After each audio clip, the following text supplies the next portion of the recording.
Sean todos bienvenidos a En el Corazón de Aztlán con Ciro Rebollar Rodríguez. Episodio 1x44, Nuevos Horizontes. Hola nuevamente a todos, espero que se encuentren muy bien. Antes de comenzar, quiero agradecerles su continuo apoyo quincena a quincena a este podcast. Realmente aprecio toda su retroalimentación, mensajes de aliento y dudas. Los invito a seguirme en todas mis redes sociales, dejaré los links en la descripción y a que compartan la serie. Esto realmente ayuda muchísimo a que esta comunidad siga creciendo. Y sin más preámbulos, ¡comenzamos!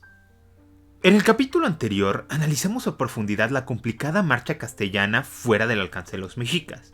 El viaje realizado por el norte de los Grandes Lagos fue brutal. Les faltaban alimentos, agua, estaban heridos y aparte escuadrones de Tenochcas y otros pueblos enemigos los acusaron durante todo el trayecto. Cabe destacar que estos esfuerzos indígenas eran bastante descoordinados y sin suficientes guerreros, por lo que los castellanos pudieron continuar su retirada. El verdadero clímax y tema central del episodio fue la batalla de Otumba. Este enfrentamiento fue muy significativo en el desarrollo de la conquista de México, pues, pese a todo pronóstico, los castellanos salieron victoriosos. Los mexicas habían fallado en mantener su impulso tras la victoria de la Noche Triste, y realmente aquí vemos que Cuitláhuac también fracasó en concretar la eliminación de los forasteros. Por su parte, los castellanos salieron airosos de la batalla y rumbo a Tlaxcala para reorganizarse. En la mente de Hernán Cortés habían sobrevivido por la gracia divina, y de ahora en adelante se lanzarían en una guerra sin cuartel contra todos los que considerara sus enemigos.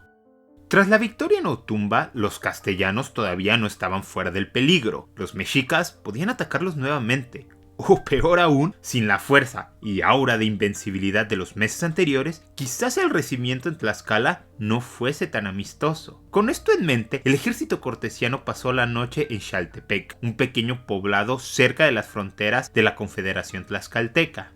El 9 de julio de 1520, lentamente la expedición marchó a través de las montañas hacia Hueyotlipan, la primera ciudad propiamente dentro del territorio tlaxcalteca.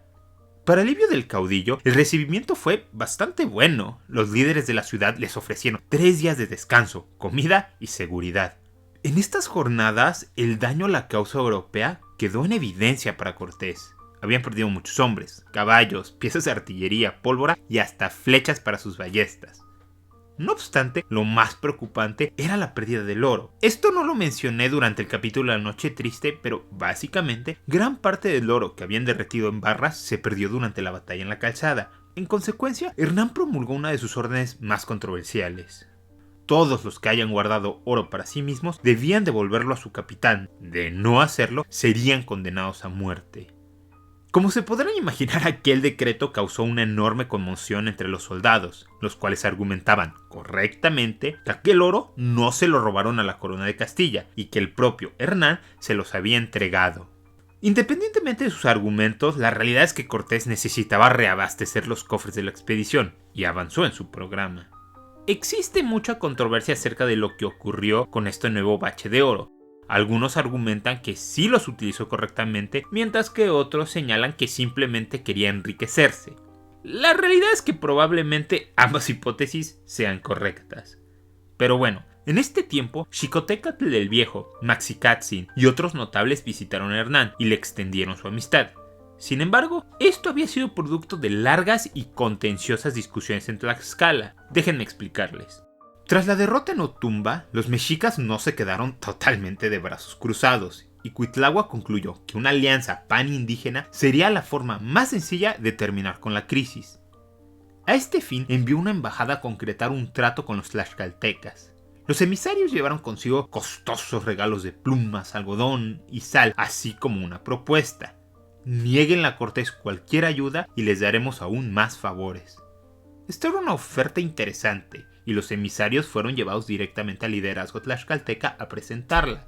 El emisario mexica mayor presentó su caso exclamando que ambos pueblos tenían los mismos dioses, mismos ancestros y el mismo lenguaje, eran hermanos y sus intereses podrían alinearse. Los españoles eran invasores que profanan templos, saquean la tierra y amenazan con vasallaje a los más grandes señores. Era momento de volver a una época más pacífica y atender las obligaciones naturales que existían entre ellos. Esto era un cambio radical en la forma en la que se asumían los indígenas del centro de México, pues históricamente interactuaban como naciones distintas, y realmente lo eran. No obstante, aquí Cuitláhuac busca reimaginar su relación e invoca un pasado para crear una identidad común en contraste con los europeos. Xicoténcatl el joven compartía esta visión, por lo cual instó a sus compatriotas a aceptar el trato. Él realmente detestaba a Hernán y le dijo a los demás tlaxcaltecas que ahora que estaban débiles sería fácil de matar a todos los castellanos. A pesar de su apasionada determinación, su propio padre y Maxicatzin rechazaron esta propuesta, pues ellos decían que sería deshonroso voltearse en contra de los españoles a los cuales le habían jurado amistad. La discusión entre ambas facciones comenzó a acalorarse y era muy probable que aquello explotara en una riña. De hecho, se dice que Maxicatzin empujó a Xicoténcatl Jr. de unas escaleras. Finalmente, tras mucho ajetreo, la facción procortesiana salió victoriosa, gracias a un recuento de todos sus agravios en contra de los mexicas. Debido a este resultado, Hernán fue recibido amistosamente en Hueyotlipan. Ahora bien, los tlaxcaltecas no eran ingenuos, y parte de su razonamiento en mantener la alianza con Cortés era aprovechar su debilidad y extraerle un mejor trato. Así que los líderes tlaxcaltecas le presentaron las siguientes condiciones para ayudarlo. 1. Cholula sería anexada por Tlaxcala. 2. Dividirían proporcionalmente con los castellanos el botín de guerra. 3. No pagarían impuestos en perpetuidad a quien fuera que gobernara Tenochtitlán. Y 4. Se les permitiría tener una guarnición de soldados en la capital para echarles un ojo a los mexicas. Cortés probablemente no estaba cómodo con estas condiciones, pero pues no tenía opción. La buena voluntad de los tlaxcaltecas era imperativa para sobrevivir, por lo que aceptó el trato.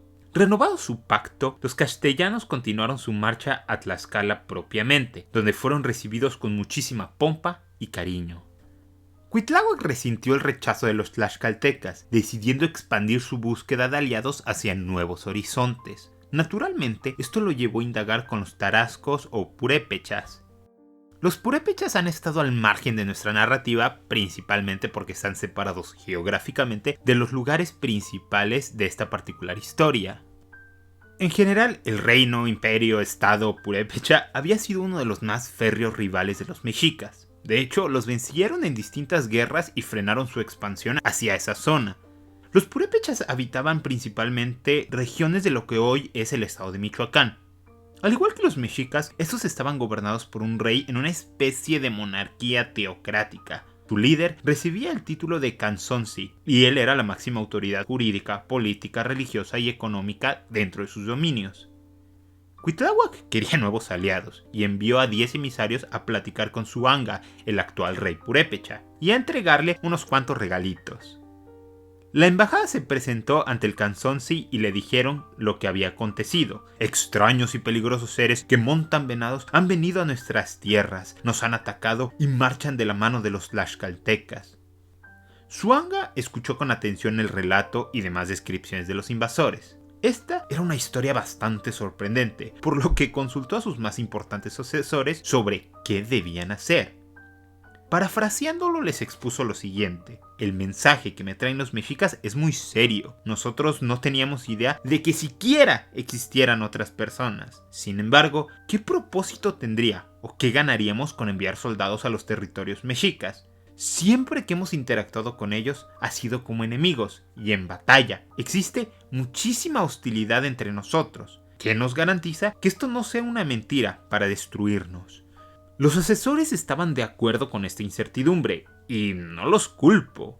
Pongámonos en sus zapatos. Viene uno de tus más grandes enemigos a pedirte ayuda porque, según extraños seres nunca antes vistos, azotan su reino. Suena bastante improbable, ¿no? Como era de esperar, Zuanga no se comprometió a nada y regresó a los emisarios con regalos propios para el Tlatoani. Dicho esto, rápidamente nuevos reportes comenzaron a llegarle a Zuanga, y esta vez provenían de pueblos otomíes. Intrigado, el Canzonsi decidió enviar a representantes propios a investigar la situación. El emperador mexica recibió muy amablemente a los tarascos y rápidamente los llevaron a ver a los castellanos. Esto impactó a los purépechas, que vieron desde una montaña al campamento castellano. En virtud de esto, Cuitláhuac hizo un ofrecimiento. Establezcamos una alianza formal y ambos pueblos marcharemos en contra de ellos. ¿Quién podría contra nosotros juntos? Los emisarios llevaron rápidamente esta propuesta a su rey, el cual tras una larga reflexión decidió no hacer nada. Su lógica era bastante curiosa. Primero, seguía pensando que aquello podría ser una trampa. Nada le garantizaba que los mexicas no lo traicionarían. Segundo, en su mente estos hombres llegaron a Mesoamérica por alguna razón. Claramente no eran dioses, pero solo los dioses podían haberles permitido llegar hasta ahí. Tercero, si los mexicas querían matarlos, que lo hagan ellos mismos. Y si no, pues que mueran a manos de los forasteros. En realidad, se lo merecen por dar malas ofrendas a los dioses y vivir de manera incorrecta. Finalmente, el Canzonsi estaba convencido de que si su pueblo honraba a los dioses, estos los protegerían. Además de que confiaba plenamente en la habilidad de sus ejércitos para derrotar a cualquier enemigo que llegara a sus fronteras. Esta decisión, para bien o para mal, sellaría el destino de los antiguos estados indígenas. Con este camino cerrado, Cuitláhuac se quedaba sin opciones. Sus planes se hicieron incrementalmente más desesperados, prometiendo tierras o exenciones de tributo a quien eliminara a los castellanos. Desafortunadamente para él, nadie atendió seriamente a su llamado. Por otro lado, Hernán Cortés tampoco estaba en las mejores de condiciones y tenía importantes retos frente a él. Para empezar, Hernán tuvo que reprender a uno de sus subordinados. Verán, en Tlaxcala había dejado a un tal Juan Páez como encargado. Durante la crisis de la matanza del Templo Mayor y el asedio al Palacio de Axayácatl, los tlaxcaltecas ofrecieron un enorme contingente de hombres para marchar a Tenochtitlán y ayudar a Hernán. Páez, completamente paralizado por el miedo, dijo que no podía socorrer a sus compañeros porque tenía estrictas órdenes de no moverse. Naturalmente esto no le cayó bien a Cortés y castigó a su subordinado. La segunda problemática que se le presentó fue debido a otro subordinado, Juan de Alcántara. Después de la salida de Hernán de Tlaxcala tiempo atrás, Alcántara tenía la misión de ir a la costa, recoger varios suministros y dejar algunos tesoros que Cortés le había encargado, y posteriormente volver a Tlaxcala. Diligentemente, Alcántara juntó los tesoros y varios hombres y se lanzó a su misión. Desafortunadamente para ellos fueron emboscados en un lugar que sería llamado Pueblo Morisco, y la pequeña expedición fue completamente destruida. Esto representaba otra importante derrota para los castellanos y confirmaba en su mente que los mexicas querían eliminarlos de la faz de la tierra.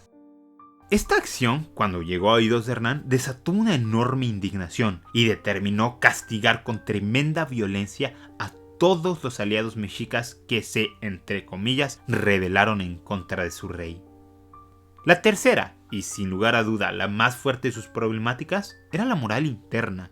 Desde la noche triste, el espíritu de los soldados estaba por los suelos. Las durezas durante la retirada profundizaron el sentimiento, y aunque Otumba fue un éxito, su situación seguía siendo terrible. La gota que derramó el vaso fue la orden de Hernán para confiscar el oro que habían guardado.